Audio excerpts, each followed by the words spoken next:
2015 ડિસેમ્બરમાં આપણે સુરતમાં 2 મંદિરની એક હારે પ્રતિષ્ઠા હતી, વરાછા અને ડભોલી. 2 મંદિરના પ્રતિષ્ઠા હતી. આપણા ગુરુજી બાપજી પધારેલા અને લગભગ 40-50 હજાર માણસ જમનારું હતું. અને એમાં બાપજી આ જ આશીર્વાદ આપેલા કે આજે જેટલા પ્રસાદ જમ્યા છે અને સ્વામિનારાયણ ભગવાનને અમે તેડવા આવશું. હવે એમાં આ વિરમગામ પાસે મણિપુરા ગામ છે. મણિપુરા, જોશીપુરા અને મણિપુરા અને દેવપુરા અને બધા પૂરેપૂરા ખાખરિયા વિસ્તાર કહેવાય બધો. અને એમાં એ મણિપુરાના એક આપણા હરિભગતના માતુશ્રી, એમની બા, લગભગ 65-70 વર્ષની ઉંમર. હવે એ સત્સંગી ખરા, સત્સંગીના ઘેર પરણીને આવેલા 40 વર્ષથી, પરંતુ એમને અંદર સત્સંગ ઉતરે જ નહીં, ઘેર પડે જ નહીં. આવી વાતો ઘણી સાંભળેલી પણ બધી ઓગાળીને પી જાય.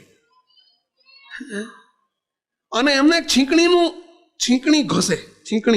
છીંકણી આવે પેલા ડોશીઓ પહેલાના જમાનામાં છીંકણી ગહે ને કાં તો છીંકણી સૂંઘે કરીને ઊંઘે અંદર. ઓલી છીંકણી તમે જોઈએ છે, ઘણા જૂના માણસો જોઈએ છે, ઓલી ડબ્બીમાં છીંકણી રાખે. અત્યારના છોકરાને છીંકણી શું એ ખબર નહીં હોય, પણ પેલી છીંકણી રાખે. ડોશી છીંકણી પીસ ખસે, છીંકણી ઊંઘે, ચા પીવે.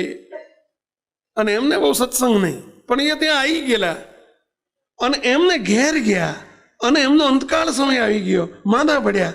અને એમણે સ્વામિનારાયણ ભગવાન અબજી બાપા બાપજી તેડવા આવ્યા અને કે તમે સુરત આવ્યા હતા અને અમારી પ્રસાદી જમ્યા હતા, એટલે તમે ભલે છીંકણી ઊંઘી છે આખી જિંદગી, હવે તમે 4 કલાક છીંકણી બંધ કરી દો, કે 4 કલાક પછી અમે તમને તેડવા આવશું. 4 કલાક લો, આટલો આખું જિંદગી કર્યું, 4 કલાક અમારે તમને છીંકણી વગર રાખવા છે.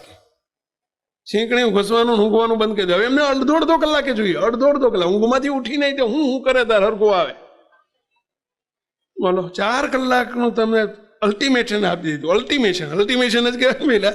4 કલાકમાં તમને આટલું બંધ કરી દો, તેડવા. અને બોલો, એ ડોસીના અક્ષરધામમાં હજુ 2 વર્ષની વાત છે. સ્વામિનારાયણ ભગવાન દર્શન દઈને તેડી જાય.